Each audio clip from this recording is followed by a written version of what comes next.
आज की इस वीडियो में आज मैं आप लोगों को पढ़ाने वाला हूँ प्रश्नावली 5 के आगे के प्रश्नों को पढ़ाने वाला हूँ। तो इस वीडियो को बहुत अच्छे से देखना, कक्षा 10वीं वाले विद्यार्थियों को मैं कह रहा हूँ, क्योंकि यहाँ पे जितने भी प्रश्न बताऊंगा वो काफ़ी ईजी और सरल तरीके से बताऊंगा। आपसे हो सकता है ये प्रश्न ना बने, लेकिन मैं जो तरीका यूज करूंगा उसमें आपसे ये प्रश्न बन जाएगा। तो अध्याय 11 का ये प्रश्नावली 5 है और प्रश्नावली 5 का ये कौन सा प्रश्न है? 5वां प्रश्न है, क्योंकि इससे पहले वाला जितना भी प्रश्न है वो सारे मैंने बता दिया है। आगे बढ़ते हैं, प्रश्न क्रमांक 5 से देखेंगे। तो प्रश्न क्रमांक 5 में क्या दिया है? यहाँ पे प्रश्न क्रमांक 5 में दिया हुआ है त्रिभुज ABC का एक समद्विबाहु त्रिभुज है जिसमें कोण C 90 अंश। सिद्ध कीजिए कि AB² बराबर 2AC² है। यहाँ पे ये कहा गया हमें सिद्ध करना क्या है? AB² बराबर 2AC² हमें सिद्ध करना है इस प्रश्न में। ठीक है, अब यहाँ पे जैसा कहा है वैसा ही क्या करेंगे? चित्र का निर्माण करेंगे। चलो चित्र सबसे पहले बनाएंगे। तो देखो यहाँ पे C बिंदु को क्या लेना है? 90 अंश का कोण, मतलब समकोण त्रिभुज बनेगा। यहाँ पे ध्यान दो, समकोण त्रिभुज बनेगा। इस तरह से आपको बनाना है, इस तरह से और ये। लेकिन इसके पूरे नियम और कानून को ध्यान रखना है ना। यहाँ पे क्या कहा है? यहाँ पे कहा है AB इस तरह से और C जो है 90 अंश का होना चाहिए। तो देखो ये 90 अंश का है। अब इस प्रश्न में क्या कहा है? प्रश्न में क्या है? समद्विबाहु जिसकी दो भुजाएं बराबर होनी चाहिए। दो भुजाएं बराबर होनी चाहिए। तो देखो कौन कौन से भुजा बराबर होगा भाई? A और C और B, ये दोनों भुजा बस बराबर होगा। मतलब A और C का मान जितना रहेगा, लगभग मान लो ऐसे एग्जाम्पल बता रहा हूँ मैं, इस वाले भुजा का मान 5 रख रहा हूँ, तो इस वाले भुजा का भी मान क्या रहेगा? 5। ठीक है, समद्विबाहु का है। अगर समबाहु कहता है तो सभी भुजाएं बराबर होता है, और जिसमें सभी भुजा बराबर होते हैं उसमें कभी भी 90 अंश का समकोण त्रिभुज नहीं बनता है। किसमें बनता है? जिसमें दो भुजाएं बराबर होता है ना, उसमें बनता है। तो यहाँ पे दो भुजाएं बराबर, इसलिए ये समकोण बना और ये 90 अंश का कोण यहाँ पे बन रहा है। AC बराबर है किसके? CB के। जैसा प्रश्न में कहा है वैसा हम लोग कर रहे हैं ना, बिल्कुल वैसा ही आपको करना है। ठीक है, जैसा प्रश्न में कहेगा वैसे ही करना है, तभी आपका प्रश्न बन पाएगा। चलो अब जो दिया है कह के लिखना पड़ेगा हमें, क्योंकि क्या क्या दिया है भाई? लिख लो। दिया है, अभी कुछ नहीं कर रहे हैं, अभी हल नहीं कर रहे हैं। जो प्रश्न में दिया पूरा का पूरा हम उतार रहे हैं, मान लो। तो प्रश्न में दिया है त्रिभुज ABC एक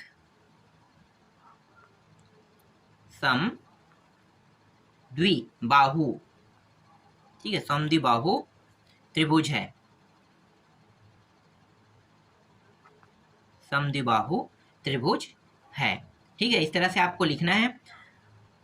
इसके बाद क्या कहा है भाई? इसके बाद यहाँ पे देखो आगे तो कुछ नहीं कहा है, सिर्फ 90 अंश का कोण के बारे में बात किया है। तो यहाँ पे आप नीचे में लिख सकते हैं कोण जो C है वो कितना होना चाहिए? 90 अंश का कोण होना चाहिए। इतना कहा था, ठीक है, जितना कहा है उतना हम लिख लेते हैं।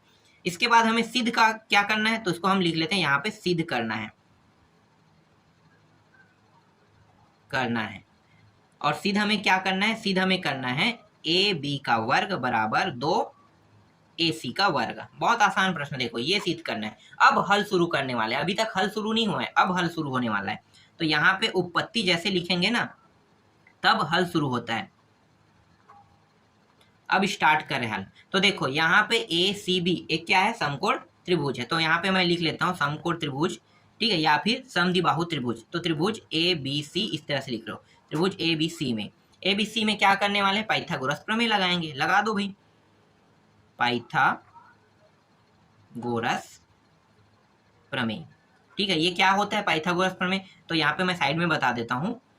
कर्ण का वर्ग बराबर लंब का वर्ग, ठीक है, और ये शॉर्टकट में आधार को भी बिंदु करके आधार का वर्ग, ये होता है। अब यहाँ पे देखो कर्ण कौन सा है? तो A और B सबसे बड़ी भुजा है, सबसे बड़ी भुजा हमेशा कर्ण होता है। तो A और B क्या होगा? कर्ण होगा। तो यहाँ पे कर्ण हम लिख लेते हैं, यहाँ पे तो मैंने बता दिया है, ठीक है, तो डायरेक्ट लिखते हैं AB का वर्ग। इसके बाद लंब क्या है? AC, जो ऊपर की ओर जाता है ना उसे हम कहते हैं लंब। तो यहाँ पे AC का वर्ग हो गया और ये CB आधार हो गया। जमीन को टच करने वाले को हम आधार कहते हैं। तो ये CB का वर्ग, ये रहा आधार। ठीक है, ये सूत्र नियम कानून लगा है यहाँ पे। चलो आगे हल करते हैं। अब प्रश्न में क्या कहा है? प्रश्न में कहा है कि ये जो AC है और CB है, मतलब दो भुजाएं बराबर, समद्विबाहु का बात किया है ना, समद्विबाहु मतलब दो भुजाएं बराबर। इसका मतलब क्या है कि AC जितना है उतना ही CB होगा। तो हम क्या करेंगे? जहां पे CB है ना, यहाँ पे देखो CB है, यहाँ पे हम क्या लिखेंगे? AC लिख सकते हैं। क्योंकि दोनों भुजाएं बराबर है, तो बराबर है इसलिए मान दोनों ही बराबर रहेगा। तो AC का वर्ग इसके स्थान पे क्या लिख रहे हैं, CB का मतलब AC हमें लिखना है, तो यहाँ पे AC लिखेंगे, वर्ग है तो यहाँ भी वर्ग कर देंगे, दोनों को जोड़ दो, अब दोनों सेम है तो ये 2AC का वर्ग हो जाएगा और यहाँ पे AB का वर्ग, और यही हमें क्या करना था, सिद्ध करना था। यही आपका आंसर है। देखो कितना आसान था भाई, इजी प्रश्न, सॉल्यूशन भी इजी। ठीक है, इस तरह से आपको हल करना है। चलो नेक्स्ट प्रश्न देखते हैं। छठवां प्रश्न देखो, छठवां प्रश्न में क्या दिया हुआ है। छठवां प्रश्न में यदि दिए गए चित्र, ठीक है, एक चित्र दिए हुए हैं, दिए गए चित्र में OR डैश बराबर 2.OR, मतलब इसके दोगुना बता रहे हैं। दोगुना जो है R डैश जो है वो OR का दोगुना है। ठीक है, इसी तरह से OS डैश को भी बताया है, OT डैश को भी बताया है, और हमें यहाँ पे समरूप सिद्ध करना है दो त्रिभुजों को। तो चलो मैं पहले चित्र बना लेता हूँ। एक छोटा चित्र बना हुआ था, ठीक है, इस तरह से इसके अंदर में एक छोटा चित्र है, इस प्रकार से कुछ आकृति था। यहाँ पे एक रेखा बना लेते हैं इस तरह से, इसको थोड़ा सा बड़ा करेंगे, यहाँ से भी बड़ा कर देते हैं। ठीक है, ये छोटा त्रिभुज यहाँ पे अंदर में बना था, अब बड़ा वाला जो त्रिभुज है यहाँ पे बना रहे हैं इसको, ये इस तरह से। ठीक है, इस तरह से कुछ चित्र मतलब आकृति जो है बुक में दिया हुआ है। तो ये वाला बिंदु O नाम दिया हुआ है, यहाँ पे S दिया हुआ है, यहाँ पे T दिया हुआ है, और यहाँ पे R दिया हुआ है। मतलब छोटा वाला जो त्रिभुज है ना वो RST है, और बड़ा वाला त्रिभुज क्या है, R डैश, S डैश और T डैश है। इसे हमें समरूप सिद्ध करना है। क्या सिद्ध करना है, समरूप। बहुत आसान है, देखो अब तक के जितने भी प्रश्न बनाए हैं सब में समरूप सिद्ध करते थे, तो समरूप सिद्ध करना बहुत आसान है। त्रिभुज छोटा बड़ा हो सकता है, लेकिन कोण का मान अगर बराबर नहीं होगा तो समरूप नहीं होगा, और कोण का मान बराबर होगा तो समरूप होगा ही होगा। अगर भुजा बराबर है इसका मतलब वो समरूप होगा ही होगा। देखो अब कैसे, मैं आपको दिखाता हूँ। ठीक है, चलो हल करते हैं। तो जैसे प्रश्न में दिया हुआ है तो उसी पॉइंट को ले लेते हैं। दिया है, क्या दिया हुआ है, OR डैश का जो मान है वो 2 OR दिया हुआ है। ठीक है, इसे हल करते चलेंगे। तो यहाँ पे OR डैश यहाँ भी है, क्या है, OR एक साइड में कर लेते हैं। ठीक है, यहाँ पे एक गुणा के रूप में था, देखो 2 के साथ गुणा के रूप में, तो OR को अगर मैं हटाऊंगा 2 को रखूंगा। ठीक है, मुझे यहाँ पे संख्या में 2 अकेला चाहिए, तो 2 को अगर मैं अकेला करूंगा तो OR जो है वो कहाँ पे आ जाएगा, नीचे आ जाएगा। यहाँ पे ये नियम क्या कहलाता है, तिर्या गुणा नियम कहलाता है। कोई संख्या किसी के साथ गुणा या भाग के रूप में रहता है तब होता है तिर्या गुणा नियम। और ये नियम क्या होता है, ऊपर का मान नीचे आ जाता है और नीचे में जो मान होता है वो ऊपर में रहता है। तो देखो ये मान कहाँ पे था, ऊपर में, ये भी ऊपर में बराबर में है, तो बराबर में मान है, इसका मतलब क्या है, नीचे में आ जाएगा, इस तरह से भाग देगा। यहाँ पे 2 है और इसके नीचे में कुछ है क्या, नहीं, तो क्या लिखोगे, 1 लिख लोगे। ठीक है, इस तरह से समझ में आ गया। इसे आप समीकरण 1 नाम दे दो, ये रहा समीकरण 1।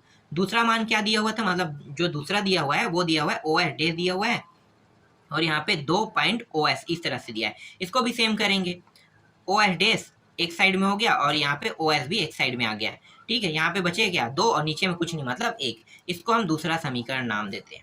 इसी तरह से यहाँ पे OT डैश को भी कर लेते हैं, यहाँ पे 2 × OT लिखा हुआ है। सेम ये भी ऐसे ही होगा, OT डैश, और ये रहा OT नीचे में आ गया क्योंकि इसके साथ गुणा के रूप में है। यहाँ पे 2 बस बचेगा और नीचे में कुछ नहीं, मतलब 1 हम लिख सकते हैं। तो ये रहा तीसरा समीकरण।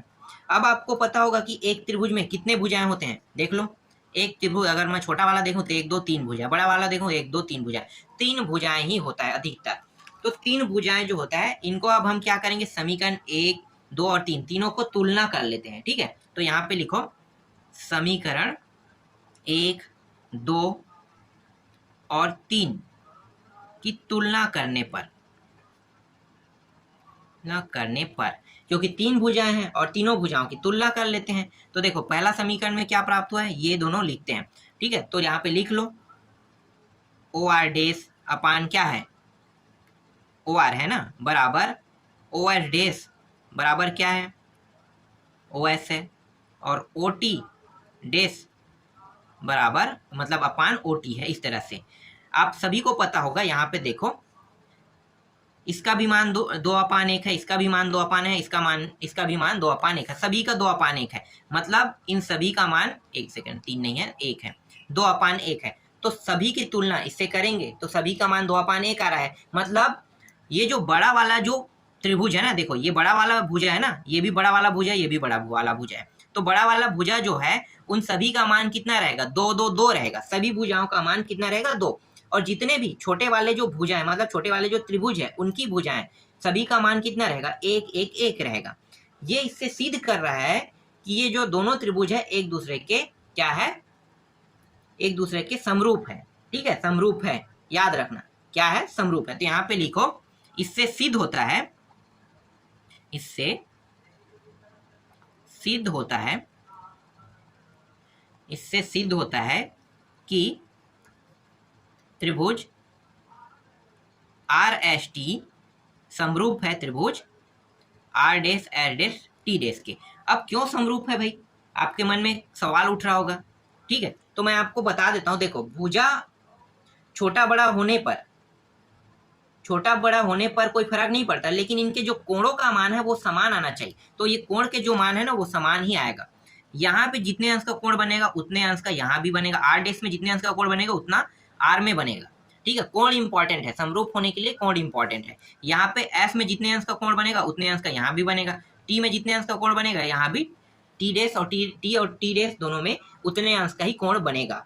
तो दोनों में क्या है, कोणों की जो मान है वो बराबर है, कोण जो है वो बराबर है। भुजा भले छोटा बड़ा है, देखो यहाँ पे भुजा जो है कितना है, 2 है और इसमें 1 है। ठीक है, मतलब ये वाला भुजा जो है 2 है, इस वाले भुजा का मान 1 है, यहाँ भी 1 है, यहाँ भी 1 है, ये 2 है, ये 2 है। ठीक है, 2 2 2 है, लेकिन यहाँ पे छोटे वाले में 1 1 1 है। तो भुजा छोटा बड़ा हो सकता है, लेकिन कोण जो है वो उतने ही अंश का बनना चाहिए जितने अंश का कोण आर में बन रहा है उतने अंश का आर डैश में बनना चाहिए। एस में जितने अंश का कोण बन रहा है उतने अंश का कोण एस डैश में बनना चाहिए। और टी में जितने अंश का कोण बन रहा है उतना ही अंश का कोण टी डैश में बनना चाहिए। तो ये तो सिद्ध हो गया कि अगर भुजा जो है 2 2 2 है बड़े वाले का, तो छोटे वाले का 1 1 1 है। इसका मतलब ये है कि दोनों ये सिद्ध कर रहा है कि इसकी सभी भुजाएं, ठीक है, छोटा बड़ा तो है लेकिन कोण जो है वो क्या है, समान है। और यही समान होना कोण क्या कहलाता है, ये दोनों समरूप है, ये सिद्ध कर रहा है। समझ में आ गया। चलो आगे बढ़ते हैं। अगला देखो, इसके बाद 7वां प्रश्न में आते हैं। 7वां प्रश्न क्या है भाई, 7वां प्रश्न, एक त्रिभुज दिया हुआ है ए बी सी जिसमें सी समकोण है, भुजाओं सी ए और सी बी पर क्रमशः बिंदु डी और ई स्थित है।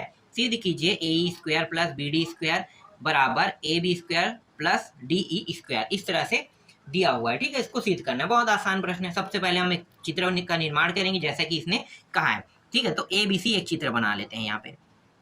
यहाँ पे मैं बना लेता हूं इस तरह से। ठीक है, ए बी सी नाम दे देते हैं भाई। ये रहा ए, ये रहा बी और ये रहा सी। यहाँ पे प्रश्न में स्पष्ट बोला है कि सी जो है समकोण होना चाहिए। तो देखो सी बिंदु पे 90 अंश का ही कोण बन रहा है यहाँ पे। ठीक है, तो सी ये क्या है, 90 अंश का कोण बना रहा है, मतलब सी क्या है, एक समकोण है। ठीक है, आगे क्या क्या है, आगे प्रश्न में क्या है, सी ए। देखो सी और ए पे एक बिंदु डालना है आपको, बिंदु डालना है, डी डालना है सी पे, सी और ए पे मध्य बिंदु क्या डालना है आपको, डी डालना है। और प्रश्न में यहाँ पे जो बी और सी है इसमें भी का एक बिंदु डालना है, यहाँ पे ई डालना है। ठीक है, ई बिंदु डालना है और डी बिंदु डालना है। तो इन दोनों को अब मिला लेते हैं। तो कुछ इस तरह से मिलाऊंगा मैं। ठीक है, इस तरह से मिला लेते हैं। अब यहाँ पे देखो एक चतुर्भुज बन रहा है, एक भुजा 2 3 4, इसको मानोगे तो चतुर्भुज बन रहा है। चतुर्भुज को ध्यान नहीं देना है, हमें इसमें विकर्ण भी खींचना है। ठीक है, तो विकर्ण भी खींच लो भाई। तो यहाँ पे विकर्ण क्या बनेगा, देखो यहाँ पे ये दोनों इस तरह से टच होगा और ये दोनों इस तरह से टच होगा, विकर्ण। अब इसमें देखो कितने समकोण त्रिभुज बन रहे हैं, उनको अलग अलग कर लेते हैं। ठीक है, इस तरह से विकर्ण खींचने के बाद जितने भी समकोण त्रिभुज बन रहा है उनको अलग करना ही है आपको। तो सबसे पहले हम इसको अलग कर लेते हैं। तो यहाँ पे देखो एक बन रहा है, यहाँ पे कौन सा बिंदु पॉइंट था, यहाँ पे नाम लिख लेते हैं, ये डी था, ये ई था। ठीक है, यहाँ पे देखो एक जो त्रिभुज बन रहा है यहाँ पे ई सी और डी, ई सी डी, इसको अलग कर लेते हैं। तो यहाँ पे मैं छोटा सा बना देता हूं, ये इस तरह से एक अलग हो गया, ये ई है, ये सी है और ये डी है। इनका हम उपयोग करेंगे इसलिए अलग अलग कर रहे हैं। ठीक है, अब देखो दूसरा क्या बन रहा है, ये वाला तो मैंने ले लिया, अब बन रहा है देखो बी सी डी बन रहा है, तो इसको भी ले लो, यहाँ पे इसको भी बना लेते हैं भाई। अलग अलग कर रहे हैं इसको ना, थोड़ा सा बड़ा है इससे, इसलिए मैं इसे थोड़ा सा बड़ा बना रहा हूँ। तो ये बी सी और ये डी बन रहा है। दूसरा हो गया। और बन रहा है क्या देखो, हाँ एक और बन रहा है यहाँ पे सी ई और ए, सी ई ए।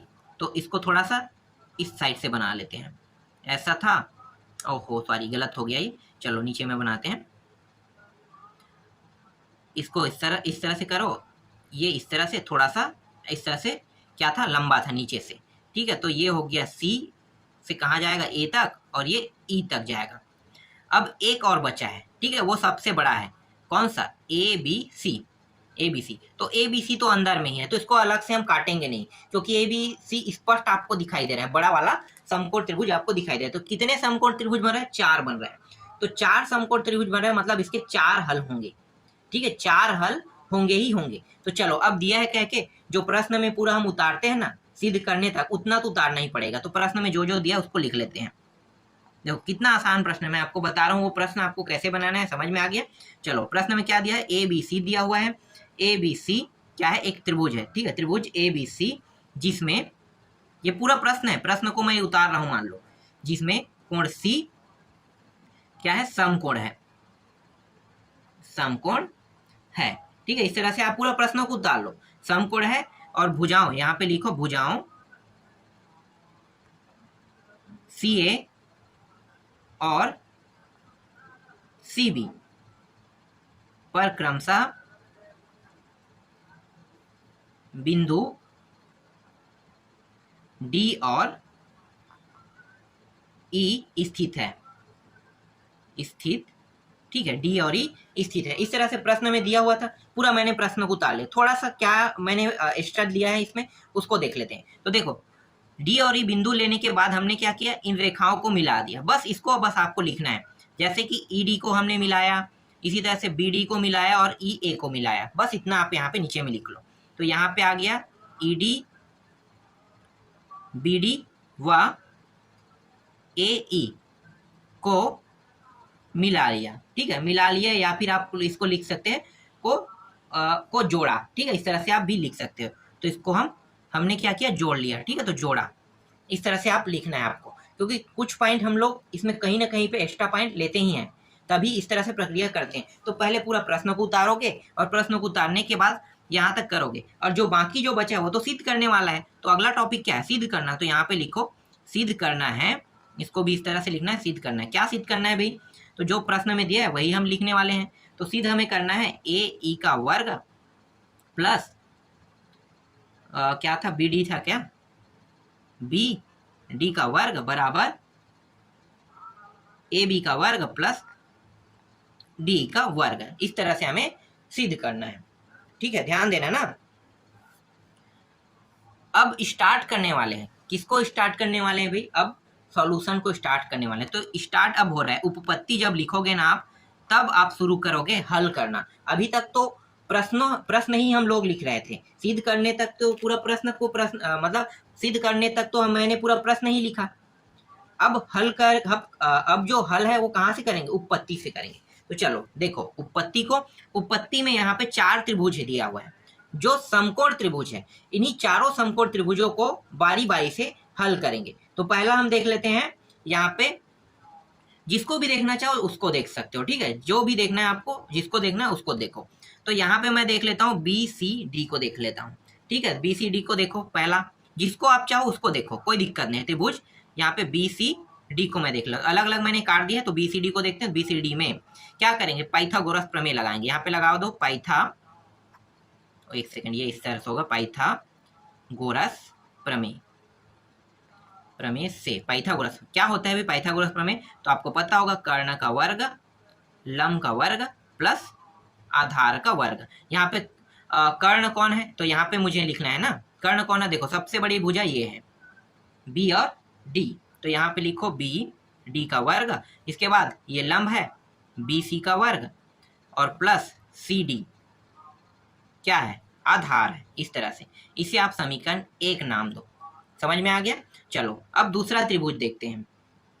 दूसरा त्रिभुज में आप लोग देखो ACE को देखो, कहाँ पे है भाई ACE, ठीक है, जिसको देखना है 4 त्रिभुजों में से जिसको देखना है उसको देखो। तो मैं दूसरा इसको देख रहा हूँ, ठीक है, दूसरा इसको, क्योंकि देखो ये क्या है, बड़ा बन रहा है और ये भी क्या बना रहा है, बड़ा बना रहा है। तो बड़ा बड़ा वाले को पहले देख लेते हैं, ठीक है। उसके बाद छोटे और सबसे बड़े को देखेंगे।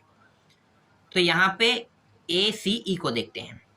यहाँ भी हम क्या करेंगे, त्रिभुज ए सी ई में, ठीक है, पाइथागोरस प्रमेय से हल करेंगे। वही सूत्र, पाइथागोरस प्रमेय से हल कर रहे हैं। पाइथागोरस प्रमेय में देखो क्या होगा, तो यहाँ पे सबसे बड़ी भुजा कर्ण होता है, तो कर्ण कर्ण है, ए से ई है, तो यहाँ पे लिखो ए से ई का वर्ग।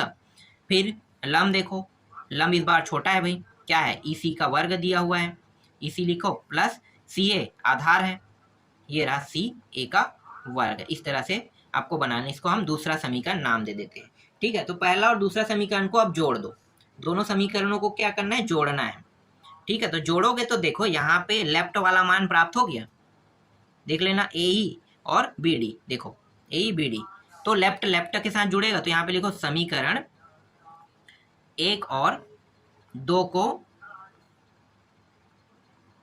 जोड़ने पर, दोनों को जोड़ेंगे तो यहाँ पे ए और यहाँ पे ई का वर्ग प्लस बी, और एक सेकंड, ये बी है ना, बी और डी का वर्ग, ठीक है, बी और डी का वर्ग, ठीक है। लेफ्ट लेफ्ट के साथ जुड़ेगा और राइट राइट के साथ, तो यहाँ पे आ गया ए ई सी का वर्ग प्लस सी ए का वर्ग, और यहाँ पे क्या है भाई, यहाँ पे है बी सी का वर्ग प्लस सी डी का वर्ग। इस तरह से यहाँ पे प्राप्त होगा। इसको तीसरा समीकरण नाम देते हैं। तो देखो लेफ्ट हैंड साइड यहाँ पे सिद्ध हो गया, बस हमें राइट हैंड साइड चाहिए। तो राइट हैंड चाहिए, तो अब क्या करने वाले हैं, दो त्रिभुजों को तो हमने हल कर लिया है, देखो इसको मैंने बना दिया, ठीक है, इसको हल कर लिया और इसको भी। अब बचा क्या है, ये छोटा बचा है और ये सबसे बड़ा वाला बचा है, ए बी सी, दोनों में समकोण त्रिभुज बना है, तो दोनों को अब हल कर लेते हैं। तो यहाँ पे सबसे छोटा को ले लेते हैं, चाहे आप बड़े को लो या सबसे छोटे को लो, कोई फर्क नहीं पड़ेगा, दोनों को हमें हल करना ही है, ठीक है। तो यहाँ पे सबसे छोटा वाला ले लेते हैं त्रिभुज, यहाँ पे देखो क्या है, ई सी डी है, तो लिखो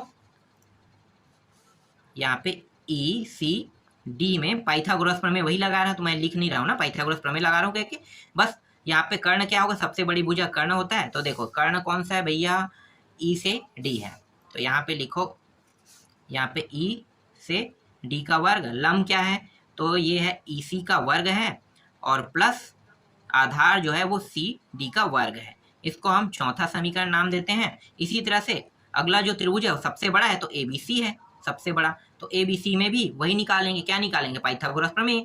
तो पाइथागोरस प्रमेय में कर्ण क्या है उसमें, तो ए बी, देखो यहाँ पे मैं दिखाता हूँ, ए बी सबसे बड़ी भुजा है, तो ए बी कर्ण होगा, ये लंब होगा और ये आधार होगा। चलो लिखते हैं, तो यहाँ पे ए बी का वर्ग बराबर बी सी का वर्ग प्लस सी ए का वर्ग, इसको हम चौथा समीकरण नाम देते हैं। फिर इन दोनों को जोड़ दो, तो समीकरण 4 और 5 को जोड़ने पर लिखो यहाँ पे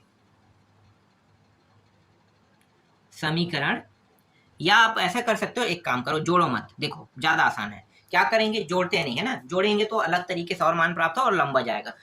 क्या करेंगे कि यहाँ पे देखो ई डी है और यहाँ पे क्या ए बी है, यहाँ पे देखो, यहाँ पे हमें क्या करना है, यहाँ पे इसके मानों को रखना है। अब यहाँ पे देखो क्या क्या समान है, ई डी है क्या यहाँ पे कहीं भी ई डी नहीं है, और यहाँ पे देखो ए बी दिया है क्या, यहाँ पे ए बी दिया है, नहीं दिया है। लेकिन अब दूसरे साइड में देखो, राइट हैंड साइड का मान क्या क्या इसमें मैच हो रहा है, ई सी का वर्ग है यहाँ पे, और क्या है, सी डी है यहाँ पे, सी डी, ठीक है।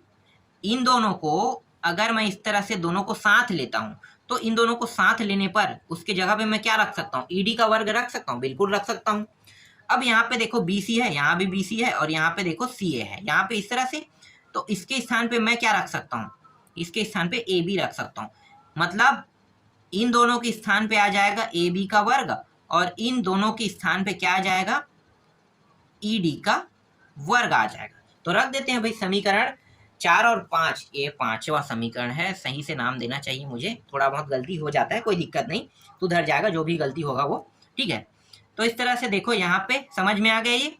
तो हम क्या करेंगे, हम यहाँ पे करने वाले हैं समीकरण 3 में 4 और 5 के मान को रखने पर इस तरह से लिखना है। तो यहाँ पे लिखो समीकरण 3 में समीकरण 4 और 5, ठीक है, 4 और 5 से मान रखने पर, मान रखने पर, इस तरह से लिखो। ठीक है, चलो अब रख देते हैं भाई, ये वाला मान जैसा है वैसा ही रहेगा। तो यहाँ पे ए ई का वर्ग प्लस बी डी का वर्ग बराबर, जहां पे ई सी और सी डी है दोनों मिला के क्या बन गया, देखो ई डी बन गया, यहाँ पे है ना, ई सी का वर्ग प्लस सी डी का वर्ग के जगह पे हमें रख सकते हैं ई डी का वर्ग। तो ये दोनों जो मान है इसके स्थान पे आ गया ई डी का वर्ग आ गया। फिर प्लस लगाना है क्योंकि ये प्लस दिया है बीच में, ठीक है, सभी प्लस में मतलब प्लस में रहेगा ये मान। फिर यहाँ पे देखो सी ए और बी सी, यहाँ पे देखो सी ए का वर्ग और प्लस बी सी का वर्ग, तो इन दोनों की जगह पे क्या रखेंगे, ए बी का वर्ग, जो मैंने यहाँ पे पहले ही बता दिया ए बी। ठीक है, तो ए बी का वर्ग देखो। अब यहाँ पे देखो प्रश्न में क्या सिद्ध करने के लिए कहा था, सिद्ध करने के लिए कहा था कि ए सी का वर्ग प्लस बी डी का वर्ग, लेफ्ट हैंड साइड पहले से सिद्ध था, अब राइट हैंड साइड भी सिद्ध हो गया। देख लो कितना आसान था। तो यहाँ पे अब आप लिख सकते हैं सिद्ध हुआ, सिद्ध हुआ। देख लो भाई, आंसर इस तरह से आपको बनाने हैं और इस तरह से निकालना था। तो इतना इजी ट्रिक से मैंने निकाल दिया, समझ में आया आपको? ठीक है, तो इस तरह से अभी मैं आपको 7 तक के बताऊंगा, आगे के जो प्रश्न बचा उसको नेक्स्ट वीडियो में आपको बताने वाला हूँ।